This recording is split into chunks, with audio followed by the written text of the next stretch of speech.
Now, as far as this knowledge of the planet that is obviously on a mass scale lost right now, do you think that the elite still hold this knowledge true? Because it seems like throughout history there's been a pattern of conquering a group, burning all their records, destroying everything they have, building a school.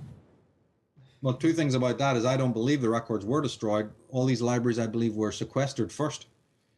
The ancient libraries, they say that Alexandria Library was burned down like, about 4 times or something. Mm-hmm. But there's some very severe controversy about the final burning when Caesar was there. And in my eyes, the knowledge was taken just in exactly the same way that history tells us that the Temple of Jerusalem, so-called, was plundered by Titus and all the gear was taken over to Rome. So there's no question about it that these Dragon Court, whether they be the Roman version or the Greek version or whatever, these people were plunderers. They knew where they were going. They knew about the antiquity, and they even knew about the sacredness of the stuff they were getting their hands on. So number one, I don't believe that it was burned. I believed it was sequestered, and they've had access to that through their private libraries. We all know about the famous Vatican Library, but that's only one of many, many, many private libraries all over the world that nobody would have a chance to get into, not even on a very high level, not even if you were a very senior academic. There's libraries that they just simply would not let you have access to unless you're an extremely high level Freemason or member of the Illuminati or what have you. Now and again something leaks out here and there, but ultimately that'll leak out is that these things exist. What's in them never gets sort of revealed or what have you. Yeah, it's funny that after thousands of years, no ruling member of the elite has ever just come forward with a smoking gun just out of guilt. Because they have a lot to lose. Remember, it's a simple mafioso situation in which, first of all, most of them are ideologically completely in agreement with what's taking place. Secondly, they've got a lot to lose because once you go through their system, and I mean even just in a more sort of a humdrum, you went to their colleges, you joined their fraternities, you did well, and then you moved on and they put you in a nice position. You were the head of this or you were the head of that. They give you a bank to run or a country to run and all this kind of thing, or a big shipping line or whatever. You don't really have, the power to sort of turn back. I mean, one of the things you got to understand about these guys is they sacrifice a hell of a lot to take that silver spoon. I mean, that has to be understood. There's really no way out. I mean, there's a movie called Brotherhood of the Bell that sort of lays this on the line and shows you how difficult it is, because they'll ruin you. And if they don't ruin you first, they'll ruin your brother. His business will suddenly go bankrupt for some bizarre reason, or whatever. They will mess with people around you to give you the warning. And most of the highest level guys don't even need the warning because it's already inbuilt into their brain that if you ever think that you're going to, bite the hand that feeds you here, think again. Because they'll make you very aware of the fact that others have tried it and lost. So this minimizes it. It doesn't rule it out completely. Right. And it doesn't stop accidents from happening. For instance, during Perestroika, lots of files were left just stupidly. Big buildings full of precious, precious files were left unguarded. And so independent journalists were able to go in and grab all of the stuff. Same thing happened in Franco's during the Civil War in the Nazi or the fascist leader Franco. In Spain, an incident, for instance, will happen where the Allies came and bombed the whole of Barcelona, and the bombs did strike the government buildings, and all the filing cabinets were blown open, right, and all the soldiers and everybody in the guards had scattered, leaving some very important journalists to run in and basically grab and hide all those precious, precious files, and then spent their life translating it. And because of that, we have authors that we know now amazing things about. The Jesuit connection to Franco, or we know something about the secret society Freemasonic connection that never would have come out any other way, you see. So there's flukes that happen. There was the occasional whistleblowing person, but it doesn't happen often. And it happens enough, I think, for people like myself and Yuri Lina and other people to go and, gather that data. But certainly, yes, it's not as much as you'd want, no. But coming back to your original question, do they have the knowledge? Do they maintain that ancient knowledge? The answer is absolutely yes. We know that this is the case because the ley lines, the architecture, you only need to go back to the rise of the Templars in Britain The Templars go a long way back, right back to the 9th century, 13th century, what have you. But even if you just deal with the 11th century of the original Templar families coming to England during the Battle of Hastings, the simple fact of their ability to position their houses, monasteries, and subsequently their churches and their state buildings on key areas of the geomantic grid Right. is just could not be coincidence. Well, Washington is set up that way. If I'm Yes, exactly. Same thing again over in America in that situation. You find that just so much precision, and when you really get into it and you find out how much they observe the movement of certain planets, individual planets, particularly Jupiter, but then stars like the movement of the star Sirius, for instance, the meticulous observation of any of this is obviously not dreamt up in 5 minutes. I mean, these things are very difficult. And remember, you have to sequester it because you can't even let ordinary, clever laymen know about it. Not all laymen are stupid. Some are very intelligent, but they're not in on the game. So you have to have these fraternities. You have to have these secret fraternities to make sure that this knowledge isn't even then misused by what they would call muggers in the street, right? That's highly intelligent laymen who shouldn't know this. And we don't want those laymen also going out and teaching everybody else how to do it either.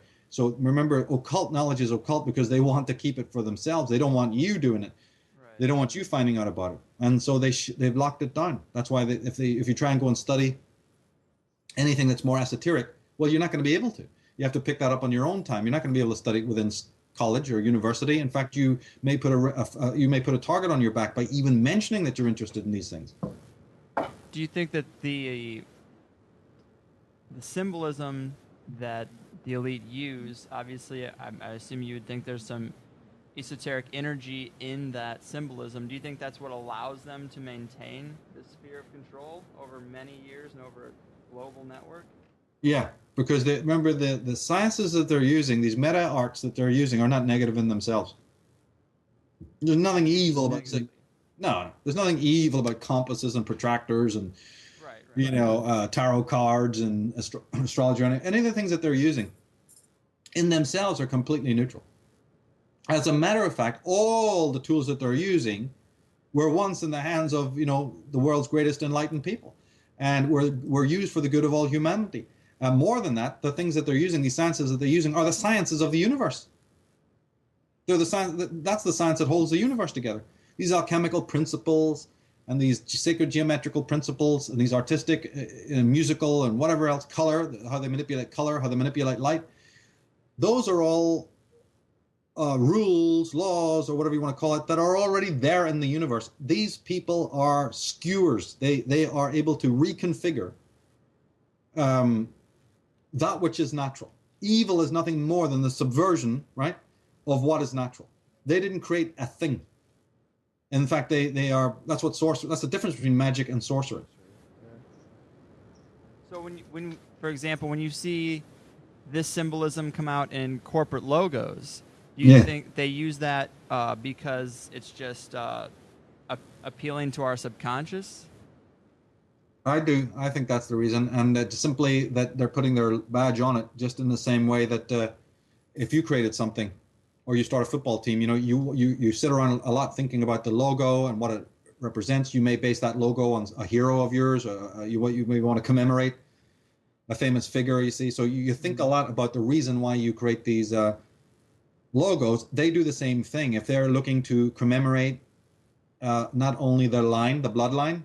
Like, for instance, right now on the forum, under Empire of Death, I've got a logo from the City Guilds of London, tying into the whole royal oligarchic control of London, and therefore meaning the rest of the world.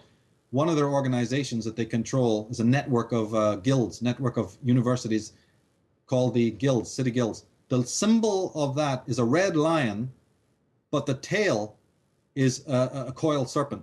I mean, anybody can go and look at it and agree with me that it looks like a blinking serpent, because it certainly doesn't look like a tail. Well, that tail is meant to indicate a serpent, because they're not really speaking about the lion; they're speaking about the dragon court. The serpent is the serpent brotherhood, right? Uh-huh.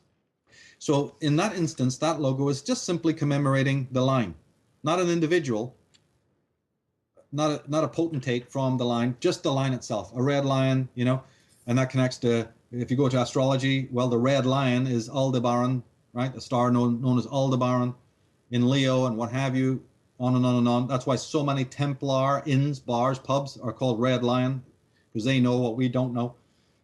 But then more broadly, they may want to commemorate a specific figure. And therefore, the logo will now actually be representing a person or some trait that they had, you know, or colors that they preferred or something out of their own coat of arms. There's all sorts of ways of doing this arrangement. It ties into even why somebody came along, they wanted to identify Obama, his facial features and his presidency with Akhenaten. It's the same thing I'm telling you about. When you study this stuff, that's nothing remarkable there at all. To everyone else, it's remarkable. But as a matter of fact, that's the sun symbol was part of his yeah. campaign. That's exactly. That's like, do me a favor. In fact, I've got it on the forum. If you take the symbol of his little round solar symbol with the 3 striations and put it right next door to the Akhenaten symbol of the sun, and I've got it right there on the symbolism page in the forum. I mean, a complete imbecile can see that they're a designer take on the same thing. So this is what they do habitually. It's just the way they do things. We may only notice it once in our entire lives and then go, wow, that's really weird. These guys are masters on it. I mean, you can't go to a state building. You can go to Christian churches and find the green man. You know, you can find the head of Mithras. You can find the head of Dionysus and all sorts of paganism symbolism on Christian churches, on civic buildings, checkered floors galore. How many people walk across the checkered floor when they walk into a state building, or even for that matter, a university or college? How many of those people, I'm just asking a simple question, it's nothing to do with anything conspiratorial. How many people actually know that the checkered floor refers to the Knights Templars and the Cistercian order? Just simply that. No, right. Very few. Not even the teachers who do it every day. So there you go. But yet they're in this university meant to be learning things, meant to be educated, and couldn't tell you why the dimensions of a portal, you know, are that way. Or you know, there's people going around with the name Tyler or whatever, wouldn't even know where that word came from. They wouldn't even know what it means, that it's Masonic. You know, people going around calling, I'm called Stephen Cohen. What's the word Cohen mean? Well, I don't know. You know, so it's right there in plain sight. We're not talking, in one way we say, people like me are always talking about this is esoteric and that's esoteric. In one way, that's not even really true. A lot of it's so obvious, you know what I mean, that it's really not esoteric. It's right there in plain view, so it's a combination. And you can literally go back and take these dollar bill symbols and the symbols of Texaco or the symbols of Shell Corporation or I don't know what, AT&T, you name it, and you can find the exact duplicates way back in the time of Rome, way back in the time of Egypt, if it hasn't already been suppressed. That's only what we've got. Right. And you mentioned the Green Man, which jarred a memory of mine. I saw a lot, like obviously a lot of the symbolism happens in Hollywood as well. Yeah, I've exactly. seen thing on Jim Carrey specifically embodying the Green Man in his movies, like The Mask. He wears a green mask. He also played the Grinch, which is a green character. There's a couple examples, and it just makes me wonder, like, well, I wouldn't think that is he in on that? Like, it just seems weird that you'd be able to find these coincidences and point out like 10, 12 different instances of symbolizing the Green Man for some actor. I don't know, like.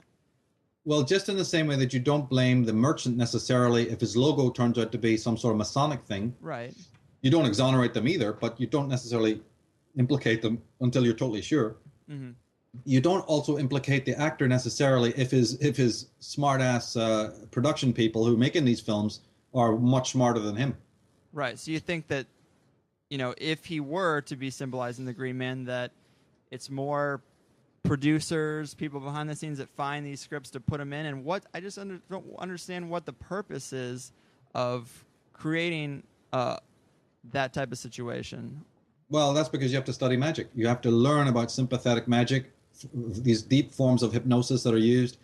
I've always tried to put it this way. First, let me answer your question about the actor dynamic. The art directors are the ones who do it all. The art directors work with the producers, work with not the producer, but the directors. They often are coming from a deeply, in a great interest, sometimes healthy, sometimes not, interest in symbolism. Then you have a lot of these directors, because believe me, it's not easy to make movies. It takes millions. You have to be really in with the establishment. So, for instance, a particular person like Stanley